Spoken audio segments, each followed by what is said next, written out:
2022년 5월, 몇 년 만에 조부모님이 계신 마을로 향했던 어느 날, 나는 예상치 못한 기묘한 광경을 마주하게 되었다. 마을 주민들은 혼란과 공포에 휩싸인 채 움성거리고 있었고, 이상한 점은 내가 분명 기억하고 있는 길을 따라갔음에도 불구하고 도무지 마을에 도착할 수 없다는 것이었다. 길을 따라 걸어도, 돌아가도, 다시 시도해도 마을은 끝내 모습을 드러내지 않았다. 이 상황을 느낀 나는 관공서를 찾아나고 여러 곳을 돌며 마을에 대한 정보를 수집하기 시작했다. 그리고 마침내 나는 상상조차 할 수 없던 저마탈 진실에 다다르게 되었다. 조부모님이 계셨던 두 마을이 존재하지 않았던 것이다. 나는 계속해서 정보를 모으던 중 어느 산속에 조부모님이 살던 마을과 흡사한 특징을 지닌 마을이 존재했다는 이야기를 듣게 되었다. 이 사실을 알게 된 나는 더욱 깊이 파고들기 시작했고, 한 관공서 직원이 예전에 그 마을에 살았던 사람을 소개해 주겠다고 했다. 직원이 건넨 주소를 받아들고 나는 주저없이 그 사람의 집으로 향했다. 도착한 곳은 어둠이 짙게 깔린 매진 곳에 위치한 낡은 집이었다. 서늘한 분위기 속에서 김장당을 감추지 못한 채 문을 두드리자 안쪽에서 서리가 굵은 긴 백발의 할머니가 천천히 모습을 드러냈다. 할머니는 조용히 나를 집 안으로 안내했고 나는 거실로 들어서자마자 등골이 오싹해졌다.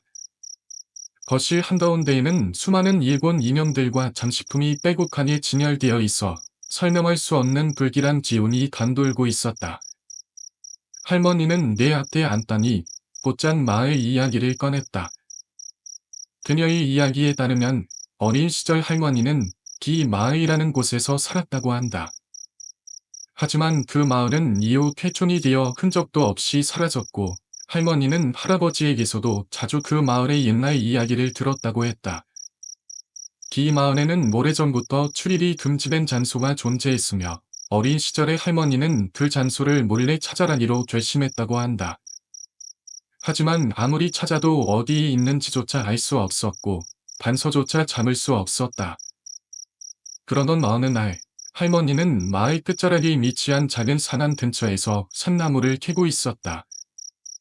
그때 겨우 한 사람이 들어갈 만한 좁은 틈을 발견하게 되었다. 호기심에 이끌려 조심스럽게 그곳으로 달아난 할머니는 덩굴에 뒤덮이고 있기로 뒤덮인 마치 시온에 방치된 듯한 무덤 하나를 발견하게 된다. 안에는 금줄이 끊어진 채 떨어져 있었고 무덤 주변에는 누군가나 예전에 제사를 지낸 흔적이 남아 있었다. 처음에는 그저 신비로운 장소라 생각했지만 오래 머물수록 알 수 없는 불길한 기운이 엄습해왔다. 결국 할머니는 서둘러 그곳을 빠져나왔고 이후로도 다시는 그곳에 가지 않았다. 하지만 시간이 지나면서 그곳이 어쩌면 마을에서 출입을 금지했던 장소일 수도 있겠다는 생각이 들었다고 한다. 할머니의 이야기가 끝날 무렵 어느덧 나는 저물어 있었다. 그녀는 이 방짐에 돌아가는 건 위험하니 하룻밤 자고 가거라 라고 말했다. 나는 거절할 수 없는 분위기 속에서 결국 그곳에 머물기로 했다. 저녁 식사 후 나는 매일 밤에 출발의 모레 아침까지 돌아날 계획을 세우고 있었다. 그러나 이때 할머니는 갑자기 의미심장한 말을 꺼냈다. 자네가 찾고 있는 곳이 무엇인지는 모르겠지만 정말 찾아도 괜찮을까?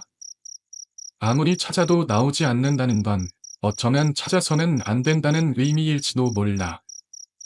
그녀는 잠시 나를 바라보더니 다시 입을 열었다. 기산에는 자네가 찾을 것이 없어. 그곳은 신성한 장소이며 수많은 역사가 잠들어 있는 곳이야. 그런 곳에 함부로 발을 들이면 좋은 일이 생기지는 않을 걸세. 나는 그 말에 아무런 대답도 하지 못한 채 침묵했다. 그러자 할머니는 나를 뚫어지게 바라보며 말했다. 자네가 찾고 있는 건 대체 뭐지? 나는 고민 끝에 한마디로 땡땡 마을이라는 이름을 꺼냈다. 그 순간 할머니의 눈빛이 변했다. 그녀는 갑자기 눈을 크게 뜨더니 격한 반점을 억누르는 듯한 목소리로 물었다. 어디서 그 마을 이름을 들었지? 도대체 어떻게 알고 있는 거야? 순식간에 표정이 바뀐 할머니를 보고 나는 순간 얼어붙었다. 하지만 몇 초 후 그녀는 다시 차분함을 되찾았고 깊은 한숨을 내쉬더니 조용히 말했다. 더 자세히 이야기해 주겠니? 나는 조심스럽게 그녀에게 내가 알고 있는 모든 이야기를 들려주었다. 하지만 이야기 끝 무렵 이미 내 마음속에는 일종의 춘향이 자리 잡고 있었다. 어차피 없는 말의 이야기인데 이게 다 무슨 의미가 있을까 하는 생각이 들었고 나는 마치 꿈이나 만상을 이야기하는 듯한 기분으로 말을 마무리했다. 그러나 그런 나를 보던 할머니는 단호하게 말했다. 아니다. 만상이 아닐지도 몰라. 그녀는 조용한 목소리로 말을 이었다. 어릴 때 어른들에게 들은 이야기가 있어. 마을에는 절대로 가면 안 되는 두 곳이 있다고 했지. 하나는 내가 말했던 그 뒤 마을의 금지된 장소. 그리고 또 하나는 바로 가뜰산 속 어딘가에 존재하는 또 다른 마을이었어. 그녀는 잠시 뜸을 들인 뒤 마지막이 속삭이듯 말했다. 그 마을은 이 마을에서도 모두가 알고 있을 정도로 유명했어. 아주 끔찍한 곳이었지. 그곳은 아탈신을 숭배하며 마을 사람들을 산재물로 바치는 풍습이 있었어. 나는 숨이 멎을 듯한 충격에 휩싸였다. 그 마을에 발을 들이면 잡혀서 재물이 되고 말 거야. 그러니 절대로 그곳을 찾아서는 안 돼. 할머니의 마지막 말이 어둠 속에 가라앉으며 나는 알 수 없는 소름과 함께 서서히 엄습하는 공포를 느꼈다. 할머니는 마을 깊은 숲속 어딘가에서 사람들의 눈이 닿지 않도록 신을 모시고 있다는 이야기를 들은 적이 있다고 했다. 그 말을 들은 나는 복잡한 감정에 휩싸였다. 설령 내가 찾는 땡땡 마을이 바로 그 마을이라 해도 정말 존재하는지조차 확신할 수 없었다. 그리고 만약 존재한다고 해도 내 주변 사람들의 지역에서조차 사라져 버린 것인지 도무지 설명할 방법이 없었다. 그러자 할머니는 내게 조용히 묻었다. 자네가 찾고 있는 그 땡땡 마을. 혹시 그 마을에 있었다는 증거가 남아있지는 않나? 그 말을 듣고 나는 필사적으로 지역을 더듬어 보았다. 그리고 마침내 단 하나. 내가 마을에 있었다는 결정적인 증거가 있다는 사실을 깨달았다. 그러나 그 이야기를 꺼내기 전에 나는 먼저 할머니에게 질문을 던졌다. 저는 땡땡 마을의 이름을 알지 못했습니다. 그런데 왜 할머니는 제가 그 이름을 꺼내는 순간 그렇게 놀라신 겁니까? 나는 의아했다. 분명 나는 그 마을의 존재조차 불확실한 상태에서 단순히 이름만을 말했을 뿐이었다. 하지만 할머니의 반응은 마치 그 이름을 이미 알고 있던 사람처럼 보였다. 잠시 침묵하던 할머니는 깊은 한숨을 내쉬며 조용히 입을 열었다. 내가 어릴 때 말이다. 할아버지에게 그 마을에 대해 물어본 적이 있었다. 그런데 그때 할아버지는 단 한 번 땡땡 마을이라는 이름을 입 밖에 내셨지. 그 이후로는 단 한마디도 하지 않으셨다. 할머니는 옛 기억을 떠올리며 작게 웃었다. 그런데 이제 와서 그것도 나와 아무런 관계없는 젊은이의 일에서 그 이름이 나왔으니 놀랄 수밖에 없지 않겠다. 그녀는 씁쓸한 미소를 지으며 중얼거렸다. 어릴 적 내게 남겨진 수수께끼를 이렇게 나이 들어서야 전혀 모르는 누군가가 다시 파헤치고 있으니 참 신기한 일이로군. 나는 할머니의 이야기를 듣고서도 여전히 머리숱이 복잡했다. 그러나 할머니는 다시 한번 내게 묻었다. 그래서 자네가 그 마을에 있었다는 증거가 뭔가? 그제야 나는 조용히 자신의 왼쪽 팔을 걷어 올렸다. 그곳에는 어릴 때 마을에서 놀다가 생긴 깊은 상처가 선명하게 남아 있었다. 나는 그 상처를 보여주며 말했다. 이건 제가 어릴 때 그 마을에서 생긴 상처입니다. 그러나 할머니는 고개를 천천히 저었다. 그건 땡땡 마을이 실제로 존재한다는 증거가 될 수 없어. 당연한 말이었다. 하지만 나는 무엇인가를 증명하고 싶었고, 할머니 역시 더 이상 대답을 듣지 않았다. 우리는 그렇게 이런저런 대화를 나누다가 어느덧 짚어진 밤을 깨닫고, 나는 2층 뒷방에서 쉬기로 했다. 다음날 아침, 간단한 아침 식사를 마친 후 나는 할머니의 짐을 나설 준비를 했다. 그때 할머니가 나지막이 물었다. 이제 산에 들어가려고? 그 질문에 나는 순간적으로 움찔하며 되물었다. 왜 그러시죠? 할머니는 잠시 나를 바라보다가 조용히 말했다. 과거에 얽매여봤자 좋은 일은 없어. 중요한 건 앞을 바라보며 사는 것이 아닐까? 그 말을 들은 나는 아무 대답도 하지 못한 채 고개를 숙이고 짐을 나섰다. 그리고 곧장 산 입구를 향해 걸음을 옮겼다. 그러나 결국 나는 그곳에서 아무것도 찾지 못했다. 모든 것이 사라진 듯했고 나는 허탈한 기분으로 산을 내려와 곧장 집으로 돌아가기로 했다. 그렇게 시간이 흘러 나는 어느덧 25이 되었다.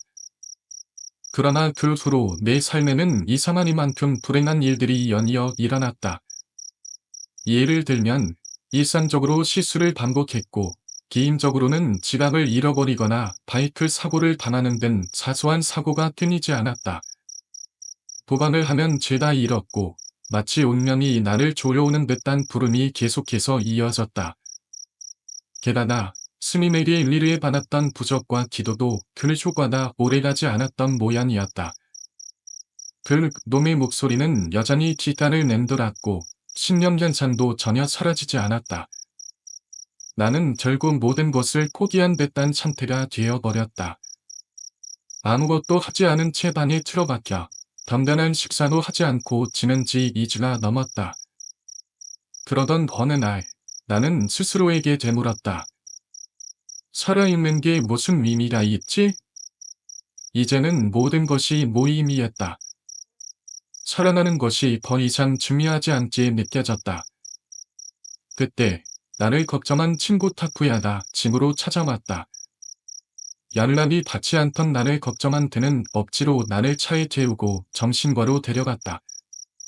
의사는 내 상태를 듣고 한참을 고민하다니 결국 경기성 인격 장애라는 진단을 내렸다. 이후 나는 치료를 권유받았지만 주거나 거부한 끝에 결국 자택 유양을 선택하게 되었다. 나는 엄청난 양의 약을 처방받았지만 집으로 돌아오자마자 그것들을 전부 쓰레기통에 던져버렸다. 정신병자 취급을 받다니 우스운 일이군.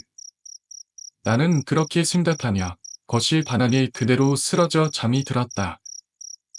그리고 그날 밤 나는 꿈을 꾸었다.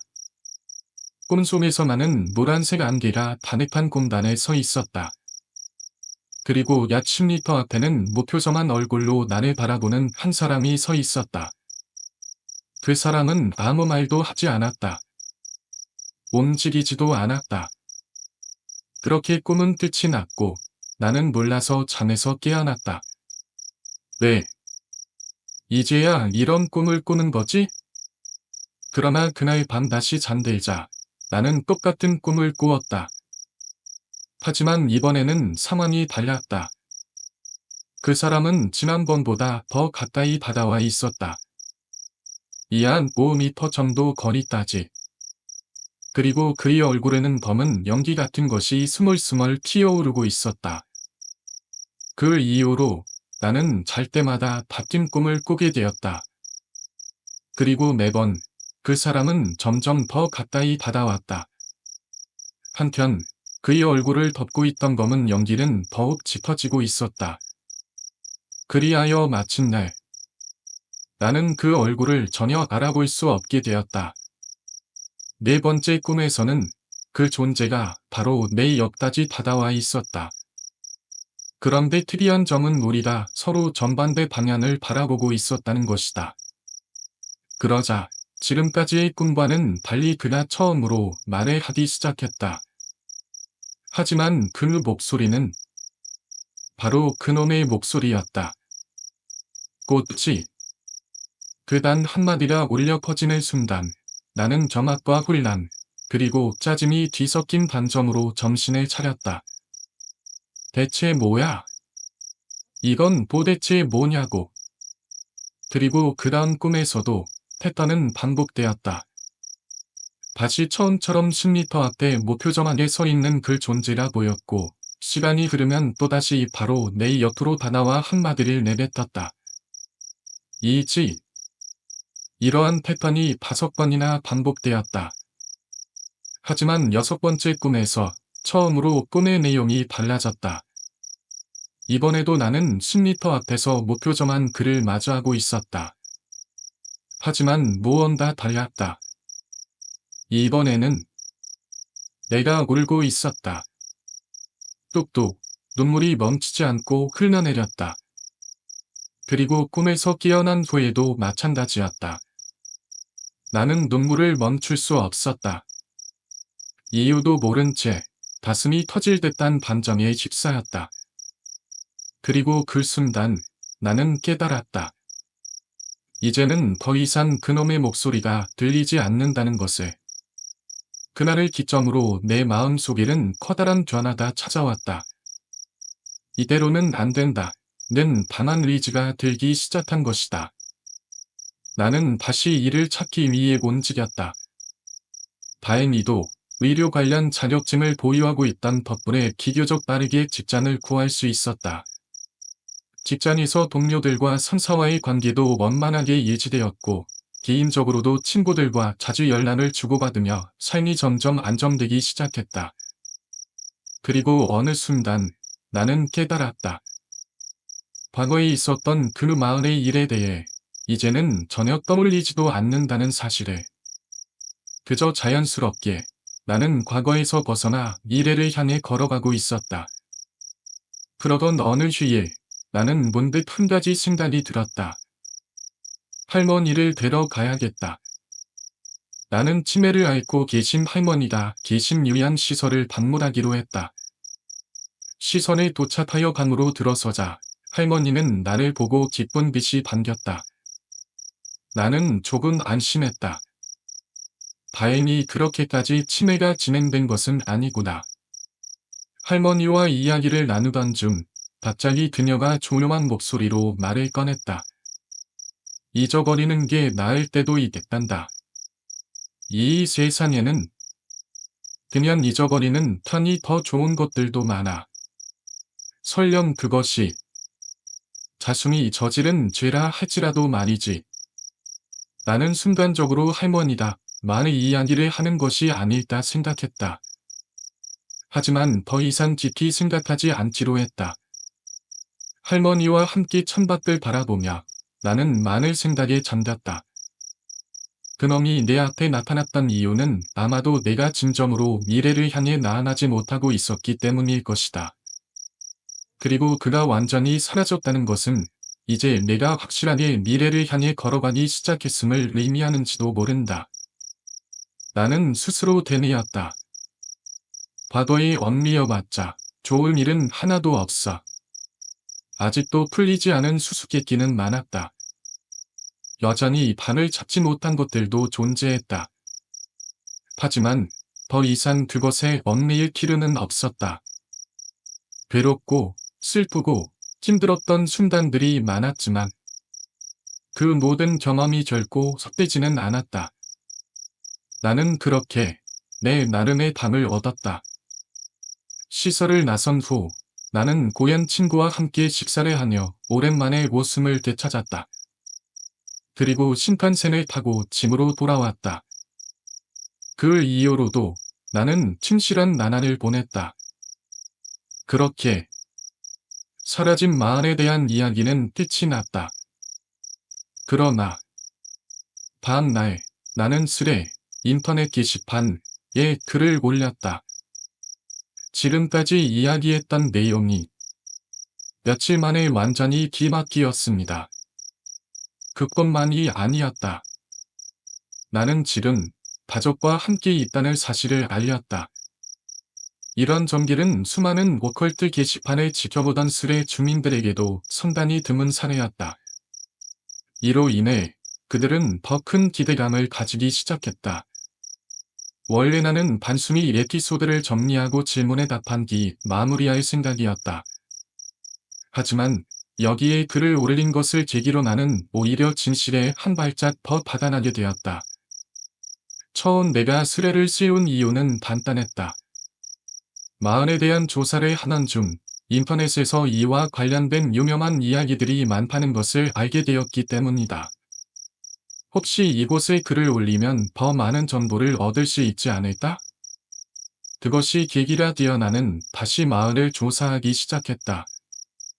그렇다면 왜 이제야 마을에 대해 다시 관심을 가지게 되었을까? 그 이유는 단순했다. 최근 몇 년 동안 나는 바쁠 생활을 보냈고 코로나로 인해 고향에 돌아갈 수 없는 상황이 지속되었다. 그러던 어느 날 나는 오랜만에 고양이 스트리트 뷰와 홈페이지를 보며 마을에 대한 정보를 찾아보게 되었다. 그리고 그 과정에서 나는 우연히 아주 짧게 땡땡 마을에 대해 언급된 글을 발견했다. 그 글에는 마을의 역사나 간략히 기록되어 있었으며 한 문장이 눈에 띄었다. 땡땡 마을이라고 불리던 마을은 과거 농작물을 시내로 도매로 넘기며 생계를 유지했다. 그 짧은 문장을 본 순간 나는 다시 움직이기 시작했다. 수레를 세우기 전 나는 부모님께 연락을 시도하며 마을에 대한 정보를 다시금 물어보았다. 하지만 당시에는 명확한 답변을 들을 수 없었다. 그러나 수레를 세운 후 몇 주가 지나다 드디어 부모님으로부터 답장이 왔다. 그리고 그들은 말했다. 이제 슬슬 진실을 말해도 괜찮을 때가 되었을지도 모르겠구나. 그렇게 나는 지금까지 감춰져 있던 진실에 달아나기 시작했다. 그 순간 저는 온몸이 얼어붙는 느낌을 받았습니다. 머릿속에서는 끊임없이 생각했죠. 이게 뭐야? 사람이야? 귀신이야? 왜 가만히 서 있는 거지?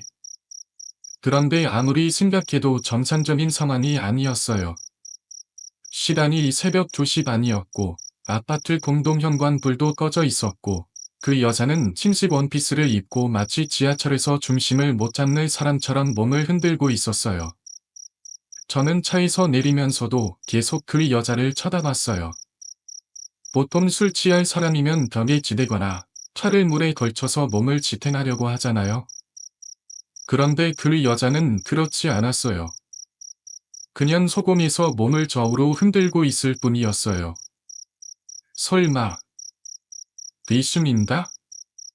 그런데 그 순간 다른 생각이 들었어요. 아니야.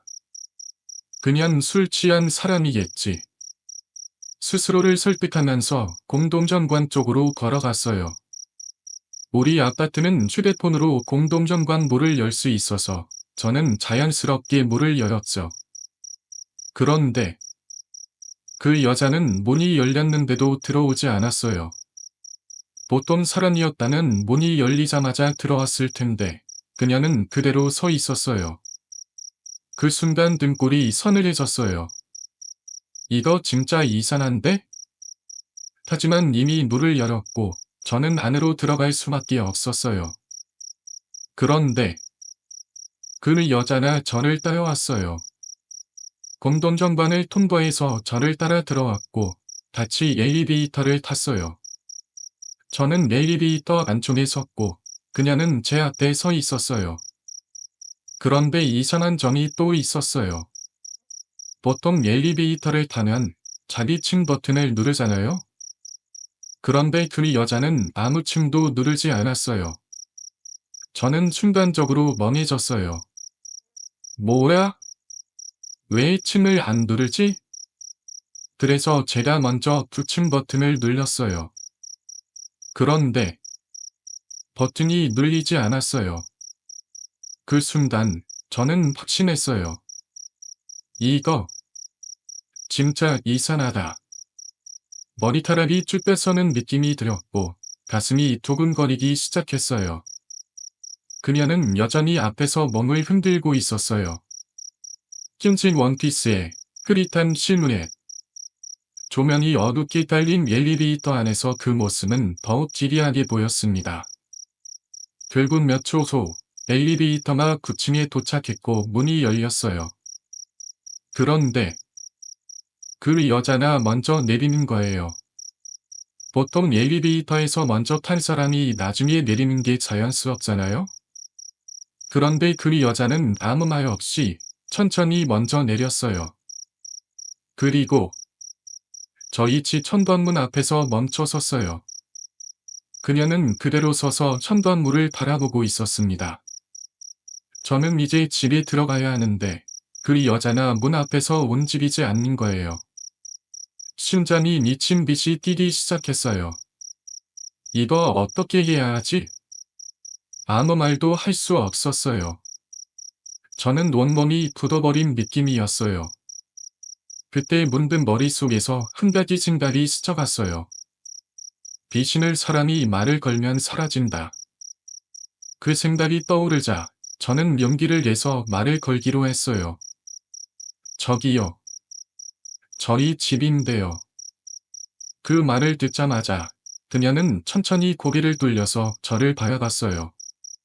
순간 등골이 오싹해졌어요. 그런데 그녀는 아무 말도 하지 않았어요. 그저 한참 저를 바라보다니 아무 말 없이 다시 엘리베이터로 돌아가더라고요. 그제야 저는 한숨을 내쉬었어요. 그런데도 여전히 긴장은 풀리지 않았어요. 저는 현관문을 급하게 열고 안으로 들어갔어요. 그리고 문을 닫기 직전 마지막으로 한 번 더 뒤를 돌아봤어요. 그런데 그 순간 그녀가 엘리베이터 안에서 저를 가만히 쳐다보고 있었습니다. 순간적으로 머릿속이 하얘졌어요. 그녀는 아무런 표정도 없이 그냥 저를 바라보고 있었어요. 저는 바로 현관문을 닫아버렸어요. 그리고 깊은 한숨을 쉬었죠. 그때서야 비로소 안심할 수 있었습니다. 왜냐고요? 그 여자가 신고 있던 신발이 필라 운동화였거든요. 순간 머릿속에서 논리가 작동했어요. 귀신이 필라 운동화를 신을 리가 없잖아? 그 순간 안도감이 밀려왔어요. 그런데 다시 생각해보니 조금 이상한 점이 있었어요. 그런데 왜 얼굴이 기억나지 않지? 보통 사람을 마주하면 얼굴이 기억에 남잖아요? 그런데 저는 그녀의 얼굴을 전혀 떠올릴 수 없었어요. 심지어 아파트에 7년이나 살았지만 한 번도 본 적 없는 사람이었어요. 처음 보는 사람이었는데 왜 9층에서 내렸을까? 왜 우리 집 앞에서 가만히 서 있었을까? 그녀는 정말 술 취한 사람이었을까?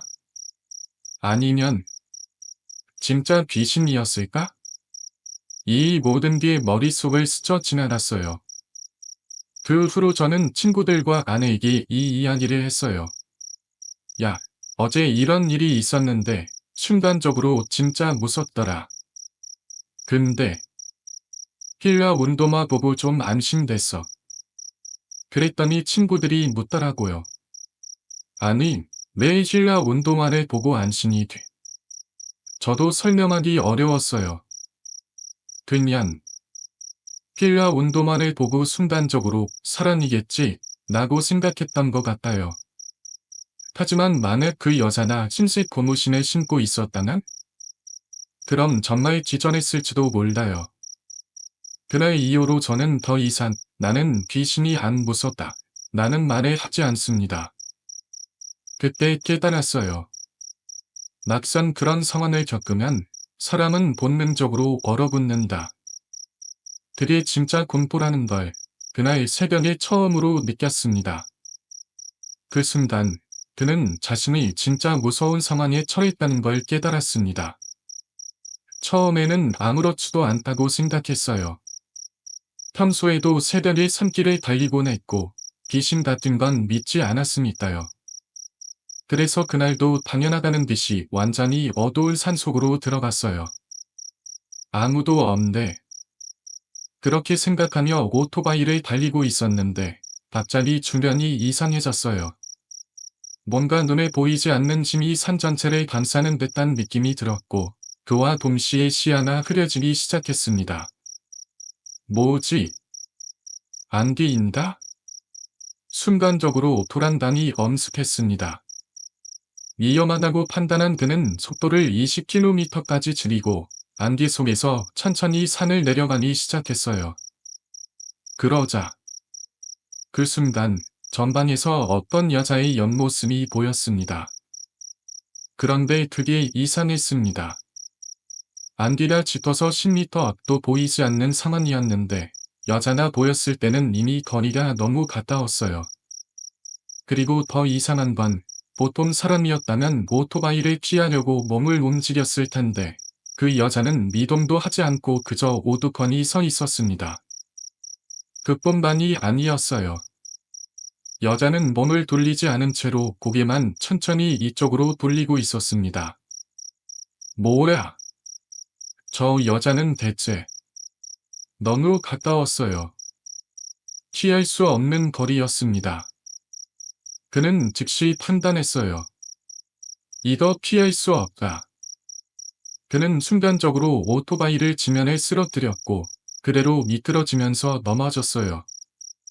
그런데 운이 나쁘게도 그 지점은 커브길이었어요. 결국 그는 미끄러지면서 가드레일과 충돌했고 오토바이는 함께 튕겨나가 버렸어요. 몸이 그대로 바닥을 굴렸고 충격으로 모든 방단이 순간적으로 멈춰버렸어요. 하지만 곧이어 엄청난 고통이 밀려왔습니다. 그는 얼굴 전체를 덮지 않는 모자형 헬멧을 쓰고 있었어요. 그래서 오토바이에서 떨어져 구르는 동안 얼굴 오른쪽이 심하게 긁혔고 엄청난 피가 흘러나왔습니다. 정신을 차리려 애쓰며 주위를 둘러봤지만 그 여자는 어디에도 없었습니다. 말도 안 돼. 분명히 봤는데. 그는 일단 오토바이를 일으켜야겠다고 생각했어요. 볼을 움직이려 했지만 움직일 수가 없었습니다. 오른쪽 발이 위로 오토바이가 올라타 있었고 몸과 오토바이가 가드레일 아래로 끼어버린 상황이었어요. 그는 어떻게든 빠져나오려고 발버둥을 치다가 아래를 내려다보았습니다. 거기에는 끝이 보이지 않는 낭떠러지가 있었습니다. 그리고 그는 알게 되었습니다. 내 선발순이 거의 낭떠러지 쪽으로 빠져 있잖아. 그때 깨달았어요. 오토바이에 다리가 끼어 있지 않았더라면 나는 지금쯤 낭떠러지로 떨어져 죽었을 거다. 숨이 턱 막혔어요. 그는 본능적으로 선발신의 차도 쪽으로 옮기기 시작했어요. 그리고 남아있던 왼쪽 다리로 오토바이를 밀어내며 조금씩 자신의 몸을 가드레일 위로 옮겼어요. 마침내 오른쪽 다리를 겨우 빼낼 수 있었고 단심이 도로로 돌아올 수 있었습니다. 그 후 그는 필사의 힘을 다해 오토바이를 밀어서 도로로 옮겼어요. 그렇게 힘겹게 바이크를 옮긴 후 그는 한 레코차, 견인차를 불러 오토바이를 실었습니다. 그러고는 인터넷 카페에서 밤을 지새운 뒤 밤날 심판센을 타고 집으로 돌아갔습니다. 하지만 그 이후로 그는 온라인 게시판에서도 목숨을 단쳤습니다. 그리고 2주 뒤 다시 등장했을 때 최근에 또 다른 사건이 있었습니다. 그는 그렇게 말하며 또 다른 이야기를 시작했습니다. 그는 다시 그 마을로 갔다. 그는 최근 새로운 사업을 시작하면서 그 마을 근처로 이사하게 되었습니다. 그리고 문득 그 마을을 다시 가봐야겠다는 생각이 들었습니다. 하지만 막상 마을 입구에 도착하자 갑자기 불안한 마음이 엄습했습니다. 이 마을 정말 가도 되는 걸까? 그런데 이상하게도 뭔가에 이끌리는 느낌이 들었어요. 그는 결국 차에서 내려 천천히 산속으로 걸어 들어갔습니다. 한도만 걸어가니 나무에 둘러싸여 잘 보이지 않는 길이 나타났습니다. 그는 풀숲을 헤친다. 다시 차에 올라타서 길 안쪽으로 이동했습니다. 그 길은 거의 사용되지 않는 듯 보였습니다. 풀이 무성하게 자라 있었고 도로는 황폐해져 있었습니다. 한참을 더 가니 이끼로 뒤덮인 울타리가 나타났습니다. 그는 그제야 깨달았습니다. 여기가 부모님이 말했던 마을 입구입니다. 울타리 너머로는 좁은 흘길이 이어져 있었습니다. 들어가려면 엄청난 용기가 필요했습니다. 하지만 그는 결심했습니다. 여기까지 왔으니 들어가 보자. 그는 미리 준비해온 방충제를 온몸에 뿌리고 차에서 서바이벌 도구가 담긴 배낭을 꺼냈습니다. 그리고 울타리 안으로 들어갔습니다. 그는 낯을 이용해 방해되는 풀을 베면서 천천히 전진했습니다. 그러던 중 풀에 가려진 땅을 잘못 밟아 덤사면 아래로 굴러 떨어지고 말았습니다. 으아! 그는 거의 울산이 되었지만 다시 마음을 다잡고 걸어갔습니다. 한참을 걸은 끝에 드디어 트인 곳에 도착했습니다. 그러나 거기는 마을이 아니었습니다. 한가운데 하늘 산안이 있는 장소였습니다. 그곳은 매우 기묘한 분위기를 자아냈습니다. 사당 위쪽 나뭇가지들이 신기하게도 열려 있었고 그 틈으로 햇빛이 들어오고 있었습니다. 그는 순간 넋을 놓고 그 장면을 바라봤습니다. 이런 곳이 있었다. 하지만 곧 점심에 차리고 다시 움직였습니다. 해가 지기 전에 나가야 해. 그는 서둘러 마을로 가는 길을 찾기 위해 번부를 헤치며 걸어갔습니다. 그리고 마침내 그는 그 마을이 있던 장소에 도착했습니다. 그곳에서 그는 무엇을 보게 되었을까요? 그날 그는 마침내 금기의 장소에 도착했다. 그가 도착한 마을은 예전 모습 그대로 남아 있었습니다. 하지만 오래 세월이 흐르면서 집들은 이끼와 덤불에 가려서 거의 자연으로 돌아가고 있었어요. 잔혹한 이런 마을이 아니다. 오히려 사람의 손길이 전혀 닿지 않은 신성한 장소처럼 깨끗한 모습이었습니다. 그는 마을을 걸으며 어리의 적 기억들이 떠올랐어요. 그리고 그리움의 저절로 눈물이 흘러내렸습니다. 그는 마을 한가운데 있는 넓은 콘크리트 도로에 서서 생각했습니다. 이 길을 따라가면 그곳에 갈 수 있을 것이다. 그때까지만 해도 그는 마을을 보고 그냥 돌아갈 생각이었어요. 하지만 왠지 모르게 당연한 듯이 그곳으로 가야 한다는 느낌이 들었습니다. 그는 걸음을 옮겼어요. 하지만 아무리 찾아봐도 어리에저 그를 안내해 주었던 유이, 오지가 가르쳐준 그 입구가 보이지 않았어요. 아마도 숲풀에 가려져 완전히 막혀버린 건 아닐까? 그렇게 생각하며 그는 포기하지 않고 계속 입구를 찾았습니다. 그 순간 이상하게도 머릿속이 텅 비어버린 느낌이 들었습니다. 마치 어떤 힘에 이끌리듯 그는 무의식적으로 입구를 찾기 시작했습니다. 그곳을 향한 길 시간의 반단을 잃다. 그는 더 이상 기다릴 수 없었습니다. 이제 직접 숲속으로 들어가야 한다. 그는 대략적인 위치를 정한 뒤 낫을 들고 숲돌을 헤치며 길을 개척하기 시작했습니다. 하지만 그가 어린 시절 예이에게 안내받았던 길과는 완전히 다른 길이었어요. 내가 지금 제대로 가고 있는 걸까? 하지만 그는 계속 나아갔습니다. 2시간 동안 그렇게 길을 헤치며 나아갔지만 목적지에 도달할 기미조차 보이지 않았습니다. 그는 결국 지쳐서 잠시 쉬기로 했어요. 편의점에서 서운 즉석식 요리를 꺼내어 먹으니라 자신이 지나온 길을 멍하니 바라보았습니다. 혹시 이 길을 발견하지 못하면 이 길로 돌아갈 수는 있을까? 이 생각이 들자 온몸의 소름이 돋았습니다. 하지만 그는 다시 결심하고 끝없는 개척 작업을 시작했습니다. 그러던 중 그는 시간 판단을 잃기 시작했습니다. 마치 현실과 꿈의 경기가 흐려지는 듯한 느낌이 들었어요. 해가 지기 전에 산을 나가야 해야. 이 본능적인 두려움이 들자 그는 더욱 빠르게 걸음을 옮겼습니다. 그것이 있었던 꽃 금질의 위니. 그렇게 계속 걷던 중 그는 갑자기 미끄러져 넘어졌습니다. 놀란 그는 발밑을 내려다보았어요.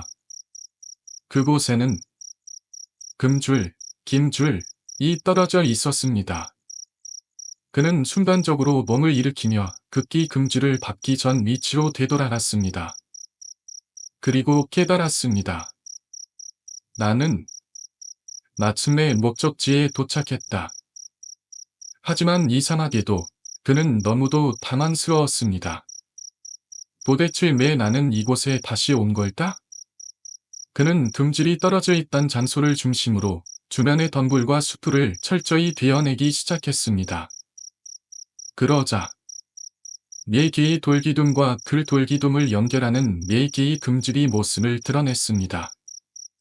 그렇다면 금줄로 둘러싸인 중앙에는 그것이 있을 것이다. 하지만 그는 그 안으로 들어가는 것이 망설여졌습니다. 이곳 안으로 들어가도 괜찮을까? 그는 무려 10분 동안 금줄 바깥에서 서성이며 고민했습니다. 여기까지 왔는데 그냥 돌아간다고?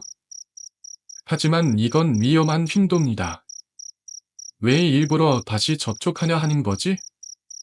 이제 와서 마을까지 왔다 한데 무슨 의미가 있는 거지? 그는 자신에게 끊임없이 질문을 던졌어요. 그러나 결국 그는 주망이 있는 그곳을 고기 위해 금줄 안으로 들어가기로 결심했습니다. 그 순간 그는 깨달았습니다.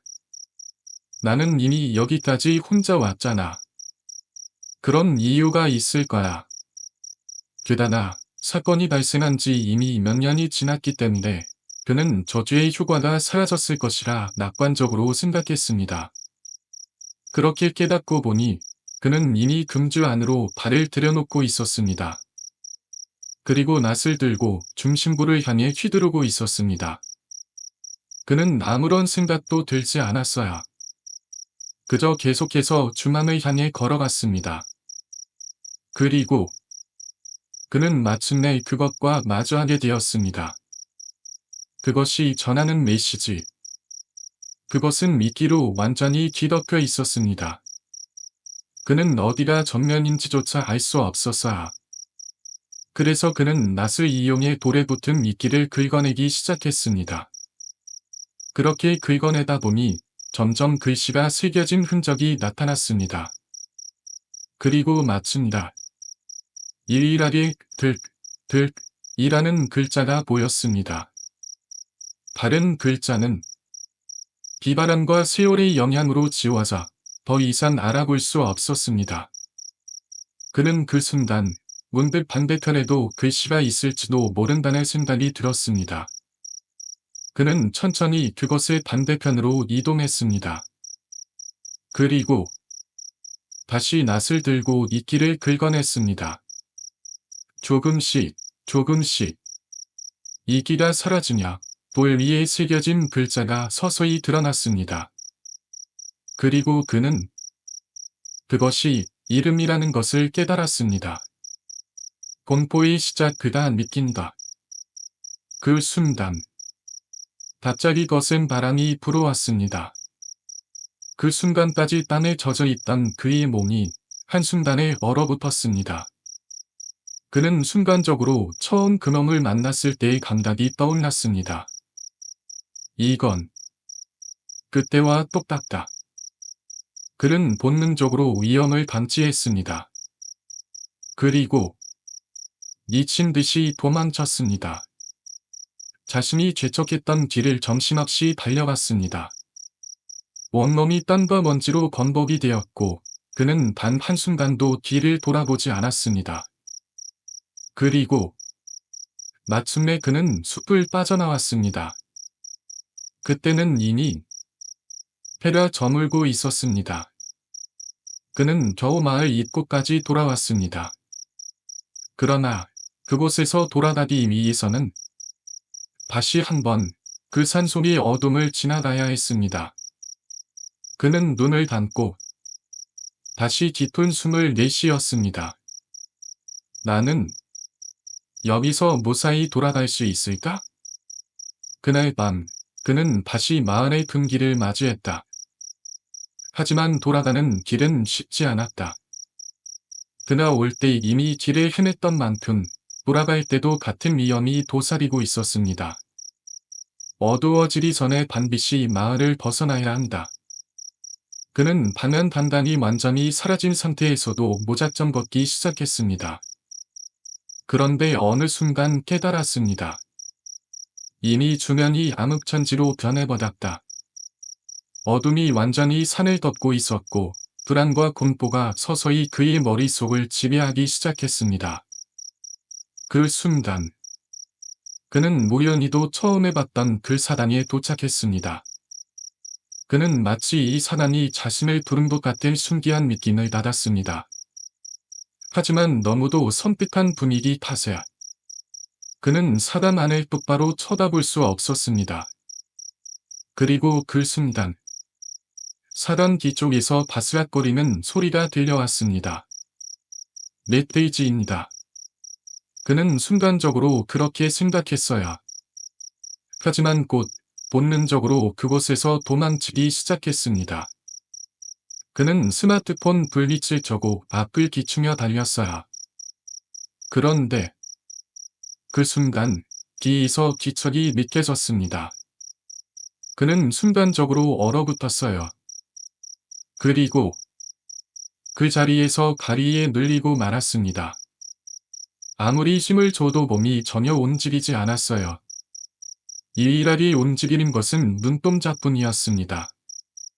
그는 필사적으로 소리를 지르려고 했어요. 하지만 목소리가 나오지 않았습니다. 그렇게 몇 분간 그대로 굳어있던 그는 공포 속에서 정신이 점점 흐려지기 시작했습니다. 뒤에서 다가온 그 존재.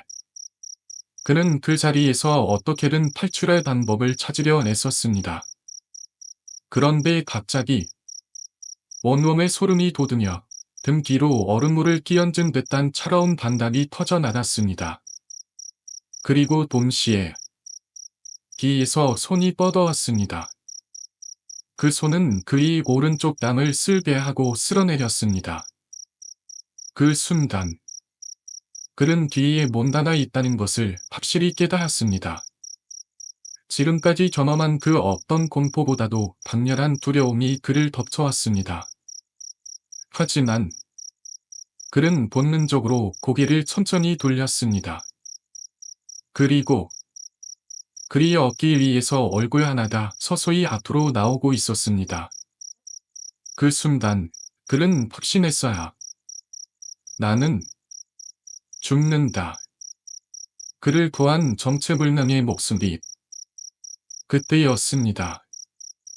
그 귀에서 알아들을 수 없는 뭔가의 목소리가 들려왔습니다. 순간적으로 그의 몸이 한순간에 가벼워졌습니다. 그는 곧바로 남아있던 힘을 끌어모아 전력으로 달리기 시작했습니다. 미친 듯이 죽을 힘을 다해 달렸습니다. 몇 번이나 넘어졌고 바닥에 두르면서도 다시 일어나 계속 달렸어요. 그러던 중 그가 본 적 있는 낡은 나무 울타리와 출구가 눈앞에 나타났습니다.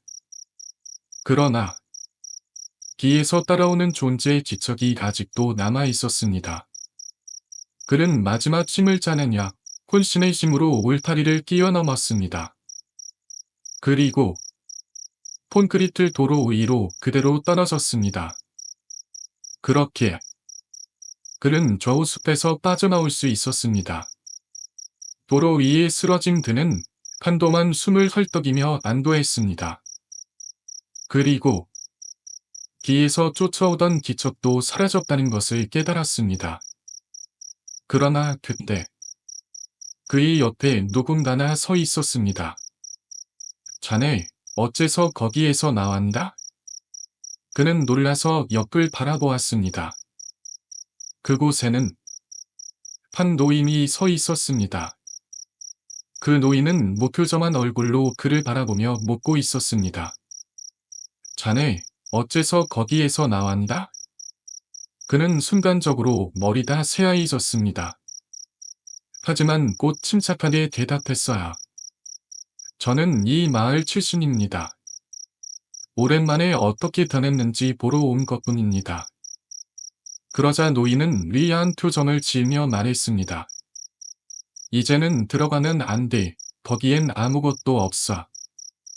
그렇게 말하며 노인은 천천히 지팡이를 짚고 산속으로 사라졌습니다. 그는 한동안 하늘을 바라보며 아무 생각 없이 도로 위에 누워 있었습니다. 그런데 문득 이상한 생각이 들었습니다. 그 노인은 왜 어두운 산속에서 홀로 걸어가고 있었을까? 게다가 왜 손전등도 없이 걸어가고 있었지? 그리고 마지막으로 떠오른 의문. 노인이 걸어간 길의 끝에는 무엇이 있을까? 그 노인의 정체는? 그는 궁금증을 참지 못하고 노인이 걸어간 방향으로 가보기로 했습니다. 하지만 한참을 걸어가자 콘크리트 도로는 끝이 나고 좁은 길이 이어지고 있었습니다. 그리고 차가 다닌 흔적이 전혀 없었습니다. 분명 아무도 다니지 않는 길이다. 그렇게 조금 더 걸어가 보니 그곳에는 앞으로 출입금지라는 반판이 걸려 있었습니다. 그리고 그 안쪽에는 높은 절벽이 솟아 있었고 길은 거기에서 완전히 사라지고 있었습니다. 그는 순간적으로 오싹한 느낌이 들었습니다.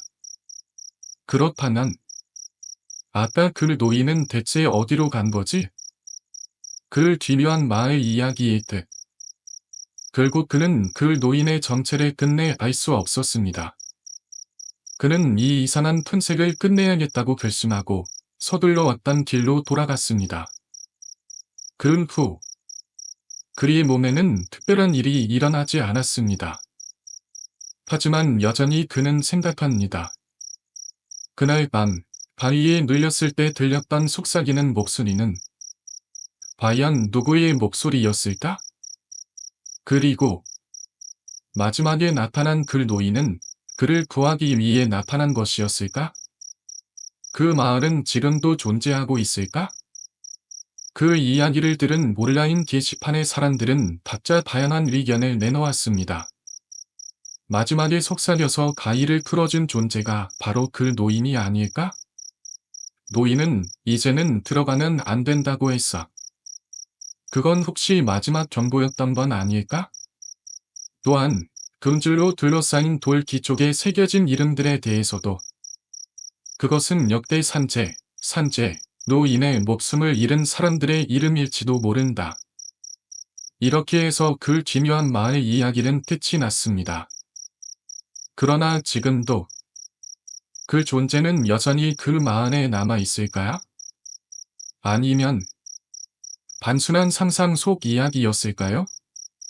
지금까지 함께해 주신 여러분, 긴 시간 들어주셔서 감사합니다. 구독과 좋아요 잊지 말아 주세요. 다음 영상에서 또 뵙겠습니다. 감사합니다.